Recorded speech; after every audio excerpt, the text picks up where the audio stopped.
guys, welcome back to my channel. So today I'm going to be doing my February reading recap. Now, I read a total of 13 books and I'm only including 11 in this particular video. So check out my book Instagram for my full wrap up with all 13 books, and also the reviews on those are going to be much more in depth. These ones are just going to be kind of quicker, fast-paced reviews. Also, sorry the lighting's kind of rough right now. I don't want to turn my overhead light on because that makes the lighting worse. So this is just what we're dealing with today. So love that. Let's get into the video. All right, so the first two books I'm going to be talking about, I read digital copies of. So first we have I Was Born for This by Alice Oseman. I gave this a 4 out of 5 stars. I really liked it. Alice Oseman books are always like a hit or miss for me. I either like really love them or really don't like them. The Heartstopper series is my favorite, but I think I Was Born for This might be my second favorite. I just really liked it and I wanted to give all the characters a hug by the end. It was a beautiful book. Then I listened to the audiobook of Trust in the Emerald Sea by Brandon Sanderson. I gave this a 4.5 out of 5 stars. I love how Brandon just jumps straight into the story and doesn't bother with world building, and he kind of just does that gradually as he goes, which I love in fantasy because I hate info dumping right at the beginning. I hate world building right at the beginning. I also just loved like the found family in this and like how easy it was to follow and how easy it was to root for the main character. I did predict kind of like the main plot twist, which is why I took the half star off, just because the sort of like big twist at the end I did predict, but it still was really entertaining and I liked the audiobook a lot. It was very engaging. Okay, so then I read 2 more books digitally and they were both from NetGalley. So the first one is The Pickup. I forget who it's by, but it'll be on the screen, so you'll get to see it. I gave this a 3.5 stars. I did really like the story, and I loved the characters, especially the male love interest. I loved him a lot, and I loved how it was the single parent trope on both sides. I just wasn't a huge fan of the writing. I don't know why, but the writing and the dialogue got really cringy to me at some parts, which is why it's on the lower end, but I still really liked it and enjoyed it. And then I read The Breakup Pact by Emma Lord, which I gave a 5 out of 5 stars, my first 5 stars of the month. I loved this. I thought I wasn't going to like it because when I first started it, I was kind of like, oh, this is not really what I thought it was. But as I kept reading, it got so good. I love the fake dating in this. And I also love how they both kind of had viral breakups. And so they like kind of band together. But there's also this childhood friends to lovers trope going on, which is so great to like go along with the fake dating. So I loved how that was an element as well. And the side plot was also super engaging and I loved it. So definitely check that out when it releases in August. All right, next up, I read Finale by Stephanie Garber, which is the last book in the Caraval trilogy. I gave this a 4.5, which is the lowest that I've rated a Caraval book. The reason I gave this 4.5 is I feel like this book centered so much around the love triangle trope, and I personally hate the love triangle trope. Every time I read a book with a love triangle in it, it annoys me because I always favor one person over the other, and I'm like, I don't like having to pick. It's really stupid. It's a me thing. And I feel like this book, like, it was prominent in the second book, but this book highlighted it like 10 times more. And I just wasn't a fan of that element, which is why I took the half star off, but I still loved this. I think I like Donatella better than Scarlet. I still love them both though, and I love the storyline of this, and I loved like the dream elements. I thought that was really cool, and the magic in this one is also really cool, and like getting to know the Fates and like the Fates backstory was also really interesting. So a great end to the series. I just wish that they didn't focus so much on the love triangle. Then I read another NetGalley book called Murder in Moscow.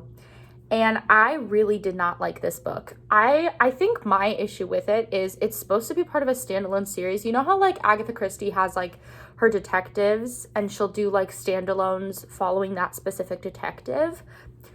I like how she does those, but the way that this author does them is there's a lot of backstory that happens in the other books. So if you try to read this one book, it'll be really confusing because you don't know a lot of the backstory. So I was super confused for a majority of it. I also just thought that who the killer was super anticlimactic, and the whole sort of like mystery plotline was so anticlimactic. I definitely thought that this was more of like a spy novel than it was a murder mystery. So I wish it had been marketed that way, because if it had been marketed as a spy novel, I feel like I would have liked it a lot better. But I went into it expecting a murder mystery, and I felt like I didn't really get that. So I give this a 1.5 stars, and to this day, it is the lowest rated book on NetGalley that I've read. So yeah, I just wasn't a fan of this one. If you like historical fiction, like spy novels, you'll really like this. But this one fell flat for me. Okay, obviously I read a lot of romances this month, or books with romance elements, because it was like Valentine's Day this month, but I kind of got a little bit sick of it. So as a buffer, I read Percy Jackson, The Lightning Thief. I am so excited about this. I was kind of sad, so I ultimately gave this like a 3.5, 3.75, because I knew the plot already. I've seen the musical twice, and I watched the show with my sisters. So I already knew the plot, so it kind of took me out of the story a little bit, which made me sad. But I still want to read the rest of the series and get into it a little bit more. But I love Rick Riordan's writing. He is so funny, and his characterization is just spot on. Like, I was so invested in these characters, and I just think he's hilarious. There were so many times where I'd be reading and would straight up be laughing out loud. So I definitely want to continue the series. When I'm home for spring break, I'm going to steal some of the books from my sisters, because they have like all the books. So I'm definitely going to steal the next few to bring back with me to hopefully read. But I did like this. I just wish I didn't already know the plot. So the second one, I will go in not knowing any of the plot. So hopefully I will give the second one a higher rating. Okay, then we have The Love Wager by Lynn Painter, another fake dating book. I gave this one a 4.5 stars as well.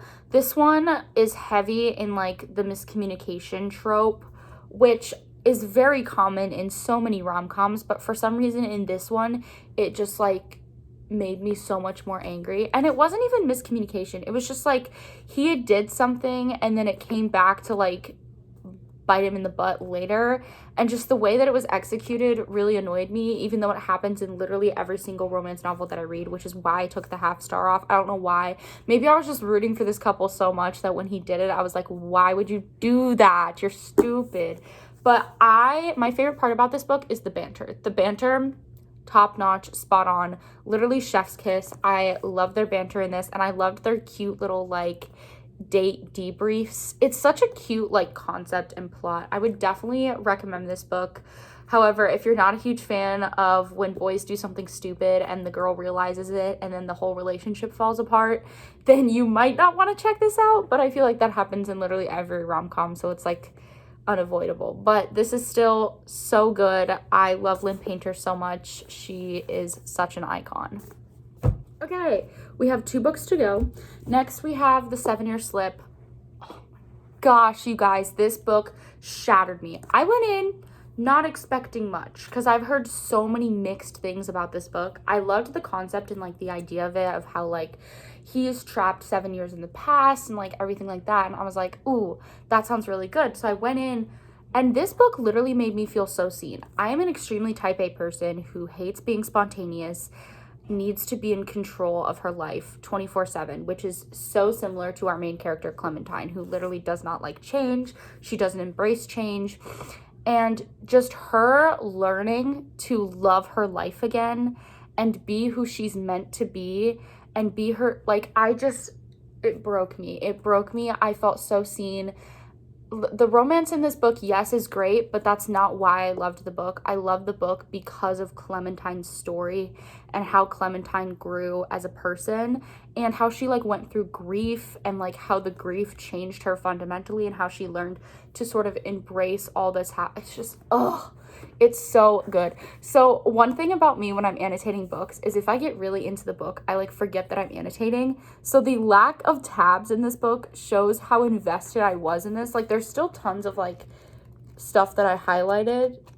Like I did highlight a lot. I realize you can't really see that much, but I highlighted like a lot, but there's like not a lot of tabs in here because I got so invested and literally forgot I was annotating. But literally everyone go read this book right now. It is so freaking good. Definitely going on my favorites list of 2024. 5 out of 5 stars. Perfection. I love it. It might even make my like new favorite book list. Like, I needed this book so bad, and reading it just absolutely destroyed me.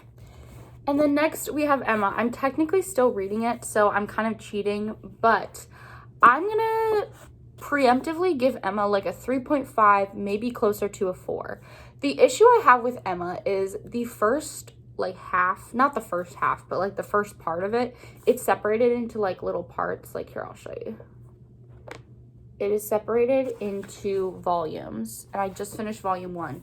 The issue with volume 1 is there's so many characters that go by Mr. or Miss or Mrs.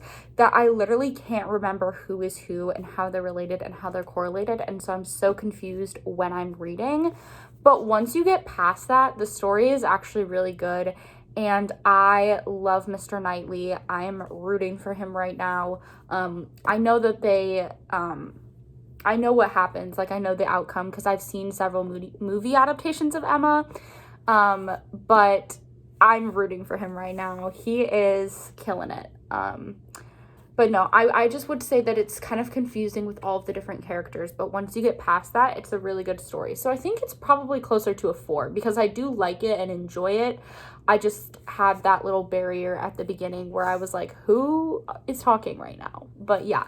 Love this. Love Jane Austen. Also, this copy, so cute. Literally slays. But I did kind of cheat because I'm still currently reading it. But I wanted to get this video out as quick as possible. So, yeah. Thank you guys so much for watching. There are 2 more NetGalley books on this list that I didn't talk about today, just for the sake of time and to promote my book Instagram.